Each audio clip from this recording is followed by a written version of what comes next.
दोस्तों, भोले भंडारी। आज दिनांक 6 दिसंबर 2020। अब मैं दोपहर बाद फिर शिव मंदिर में यह वीडियो शूट कर रहा हूँ। वह परमात्मा मुझे चैन से बैठने नहीं देता। आया किसी काम से और मेरे दिमाग में विचार भर देता है कि अब ये बनाओ। अब पता नहीं ये परमात्मा बोलता है कि ये मेरे दिमाग का कोई फितूर है। मैं परमात्मा से कहता हूँ कि अरे भगवान, जब ये तेरे ही विचार हैं तो इनको तेने स्तुति क्यों बनाया? इन ढोल नगाड़ों की आवाज़ में स्तुति की आवाज़ कौन सुनता है? मेरे को तो ये प्रोग्राम तेरा बेकार सा लगता है। वह कहता है, मंगल, तू मुझे जानता है। मैं तिल को पहाड़ को तिल बना देता हूँ। मैं इस शून्य से ब्रह्मांड पैदा करता हूँ, तुझे मालूम है। फिर तू ऐसे हारी हारी बात क्यों करता है? तू तो वही करी जा जो मैं तुझे करने के लिए बोलूँ। भाई, मैं निरुत्तर हो जाता हूँ और फिर करने लगता हूँ। जिस काम को करने मैं यहाँ आया हूँ वह काम तो पीछे होता रहेगा, या फिर इस आधार पर कि मैं परमात्मा का काम करूँगा तो परमात्मा मेरा काम करेगा। मैं वीडियो शूट करता ही जाता हूँ, कोई सुने या नहीं सुने। तो दोस्तों, आज वो परमात्मा हमें एक संदेश दे रहा है। उसने हमें बताया है कि भारत के लोगों, मंगल, इन भारत के लोगों से बोल दो कि ये चेत जाएं और भारत में गृह युद्ध नहीं कराएं, क्योंकि सारी परिस्थितियां ऐसी बन रही हैं कि भारत में गृह युद्ध हो जाएगा। वह एक तरह से जातीय युद्ध होगा। वह बड़ा भयानक होगा, क्योंकि भारत की सामाजिक संरचना ही कुछ विशेष प्रकार की, कुछ विकृत प्रकार की है। और मान लो वह हुआ तो वह ईरान सीरिया के गृह युद्ध से भी 20 से 50 गुणे से भी ज़्यादा हो सकता है। आपने फोटो देखी होंगी कि सीरिया के गृह युद्ध में क्या हुआ, कैसे महल जैसे मकान खंडर बन गए। मानवता का क्या दुर्दशा हुई। इसलिए लोगों, इसके लिए कुछ करो। इसके लिए अभी इसके लिए कुछ करो तो हो जाएगा।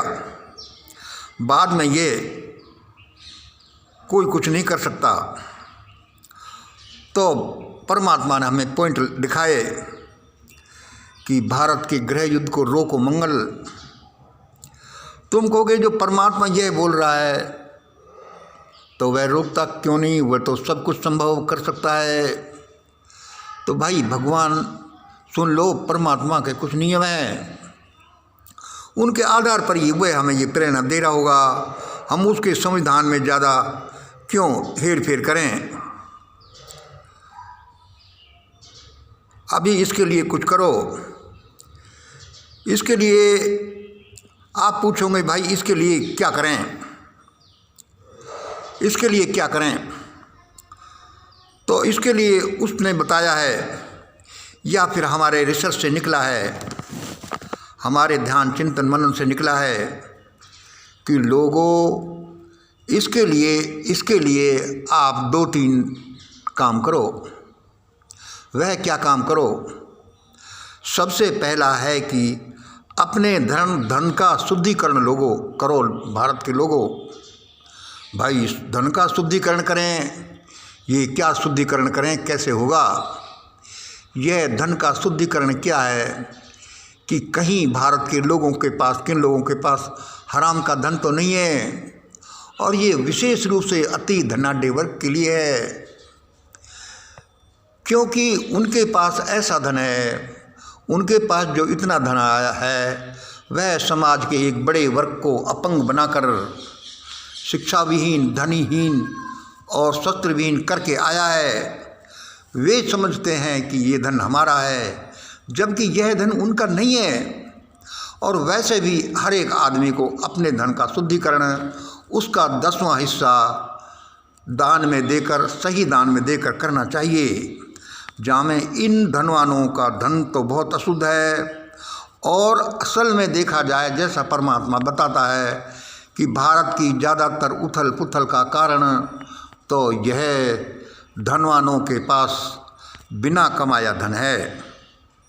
भाई इसके लिए और क्या करें?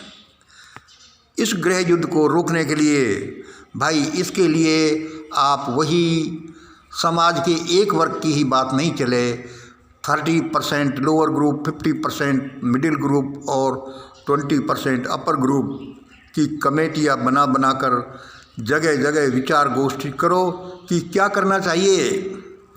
इससे ही सारे रास्ते निकलेंगे, क्योंकि यह करना बहुत ज़रूरी है। और सबसे पहले जातिवाद मिटाएं। उस दान दिए हुए धन को शिक्षा में, स्वास्थ्य में, भूखमरी दूर करने में, इनमें खर्च करें।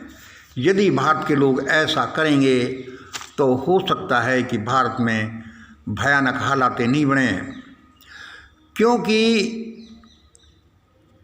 असल में पूछा जाए तो वे हालत बनी चुकी हैं, लेकिन वे वापस भी हो सकती हैं। परमात्मा बोलता है, लेकिन भारत के सारे लोग सोए पड़े हैं। और उसने बताया, जैसा हम बताते रहते हैं, कि वेजिटेरियन बने, अपने छोटे भाइयों को और मूक जीवों को नहीं मारकर खाएं। और इसमें मेन बात यह है कि भारत में पहले क्या हुआ, हजारों साल पहले क्या हुआ,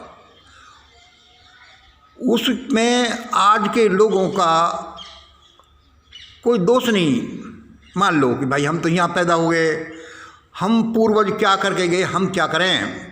लेकिन पूर्वजों ने जो किया, यदि उनकी कमाए धन में, उनकी प्रतिष्ठा में, और वह जो पीढ़ी दर पीढ़ी आता रहता है, यदि आपके पास आया है तो आप उसमें शामिल हो। और यदि उन्हीं सिद्धांतों को आप सपोर्ट करते हो तो आप उसमें शामिल हो और आपको दंड मिलेगा। यह परमात्मा ने बोला है। इस आधार पर लोग अपने पूर्वजों के किए हुए कर्म का पश्चाताप करें, माफ़ी मांगें और आगे से ऐसा काम नहीं करें। और यदि ऐसी वैसी कोई चूक रह गई तो देख लेना, भारत का कचूमर निकल जाएगा।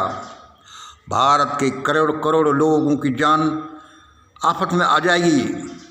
और वो आजकल जो उछल कूद मचा रहे हैं, ये जो आज के कर्णधार हैं, आप देखना, इनका तो तय है, इनका तो हो चुका कि ये भाग चुके। ये भागें और ये अडानी अंबानी जैसे लोग या ये कर्णधार लोग, ये तो एक ही झटके में भागने वाले हैं। लेकिन यहाँ पर हम अपन गरीब लोगों को तो रहना है, एक दूसरे की जान के दुश्मन नहीं बन जाए। क्योंकि उन लोगों के तो हजारों लाखों करोड़ों रुपए विदेशों में जमा हैं, उनके तो सुपर एरोप्लेन तैयार खड़े हैं, क्योंकि वो तो अपनी नेतागिरी दुकानदारी चला रहे हैं। लेकिन यहाँ के लोकल लोगों को, गरीब लोगों के साथ क्या होगा, हाहाकार मच जाएगा। इसलिए परमात्मा ने आज का संदेश दिया है कि भाई ऐसा कुछ करो लोगों, सोच लो, वरना कहीं भी कुछ भी हो सकता है। जो इतिहास में पहले हुआ अब क्यों नहीं हो सकता, उससे काफ़ी बड़ा क्यों नहीं हो सकता। बड़ी भयावह परिस्थिति है भारत की। इसलिए दोस्तों, आप और हम सबको मिलकर कुछ करना चाहिए। आज इतना ही। जय हिंद, जय भारत।